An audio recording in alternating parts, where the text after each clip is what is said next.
Matso komanso makutu anthu ochuluka zaidi pa dziko lonse anali kalikiliki kumvetsera komanso kuona kuti zitha motani usiku wa pa 7 April 2026 ku dziko la Iran pamene President wa dziko la America Donald Trump anachenjeza kuti siku limeneli usiku umenewu aononga komanso kutheseratu dziko lija la Iran.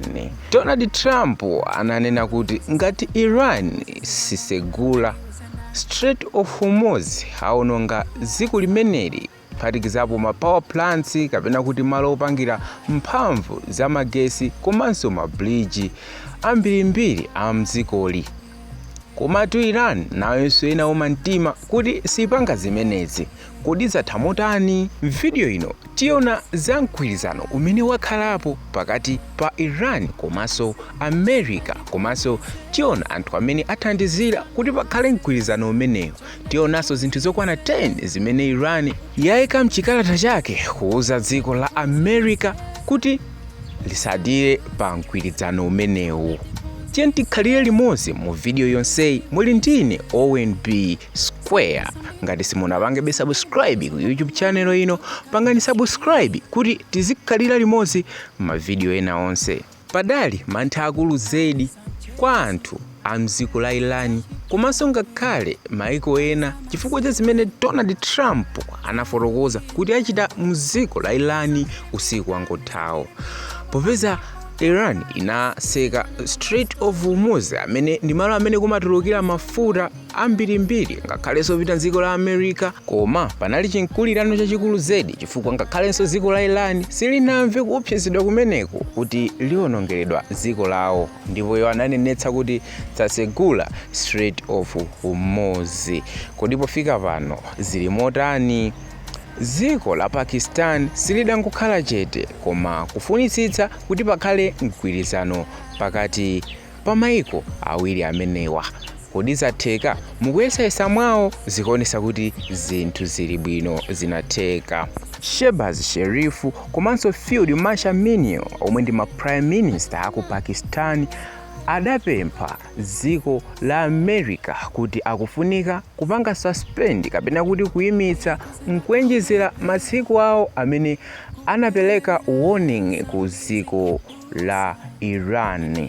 Ndipo Donald Trump adavomereza kuonjezera mawiki awiri kapena masabata awiri pa mgwirizano kuti Iran isegule Strait of Hormuz.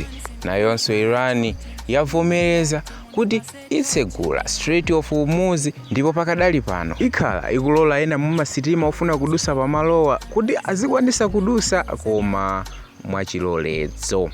Kutsiku wapitawu anthu ochuluka zedi mdziko la Iran anakasonkhanatso malo amene Donald Trump analonjeza kuti aononga mdziko la Iran monga malo opangira magetsi komanso ma bridge mcholinga chokuti pamene akuphulisa madera amenewa ngakhalenso nawo apitire limodzi.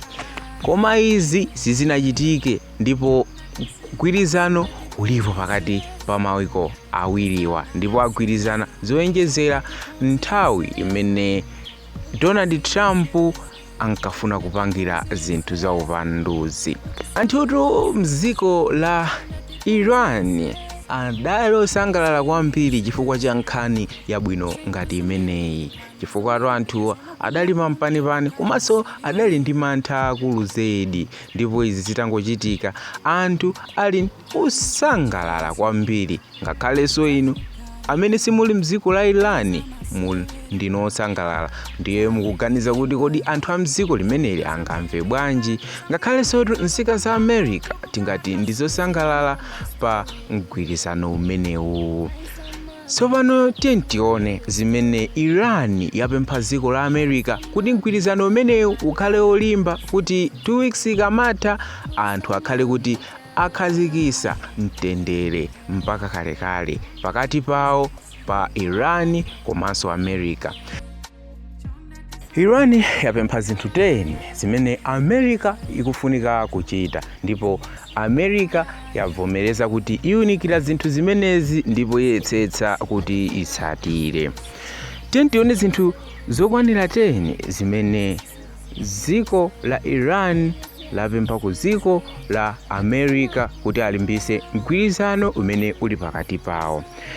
Choyamba, Iran yapempha dziko la America kuti pakhale chitsimikizo chakuti palibe dziko lina limenenso liukire Iran. Ndipo Iran yapemphanso kuti ipitirizabe kulamulira Strait of Hormuz ngakhale atayitsegula pa mgwirizano wawo umene America ikufuna kuti itsegule. Ndipo yapempha kuti ngakhale atsegule, dziko la America likufunika livomerezebe kuti dziko la Iran lipitiriza kulamulira njira imeneyi ya Strait of Hormuz. Iran yauzanso America kuti iyenera kuvomereza kuti ipitirizebe kupanga uranium mu dziko lawo.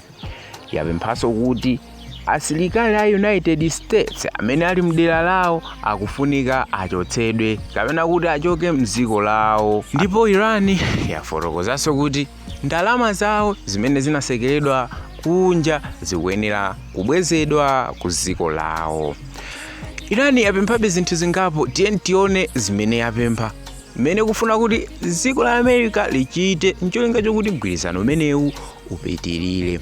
Ngati pakati pa America komanso Iran pakhale mgwirizano ukufunika kuti ukhale uvomerezeka mwa malamulo kudzera mu chiganizo cha bungwe la UN Security Council, komanso kuti nkhondo zonse zithe kuphatikizapo zomwe zikuchitika kudzera mwa anzawo aku America monga ku Lebanon. Chinthu china chimene Iran yafotokoza nchakuti ikufunika ilipidwe kapena kuti iwasidwe ndalama zimene zinthu zawo zakhala zikuonongeka pa nthawi ya nkhondoyi. Tingati kufuna ilandire chiongolazanja kapena kuti chipepeso chifukwa cha zinthu zimene zaonongeka mdziko lawo. Zikangotero ndiye kuti chigwirizano chimenechi chikhala champhamvu kapena kuti chanyo. Mu zinthu 10 zimene Iran yauza America kuti zichitike ndiye kuti zisankho za Nation Security Council komanso International Atomic Energy Agency zokhuza Iran zikufunika zithesedwe mdziko lawo. Izitu ndi zina zimene Iran yapempha ku dziko la America kuti mgwirizano umene wabuka pakati pawo upitirire kapena kuti utheke bwinobwino 100%. Awa anali ma updates pakati pa nkhondo ya Iran komanso America, ndipo pano onsewa agwirizana pakati pawo pali mgwirizano. Tithokoze chifukwa kuti munali pamenepo kuonera komanso kumvetsera video yonseyi. Munali ndine ONB Square. Tikumanetso mu video yotsatira. Osayiwala kupanga subscribe komanso kupanga open notification button kuti ma video osiyanasiyana azikupezani ku channel ino.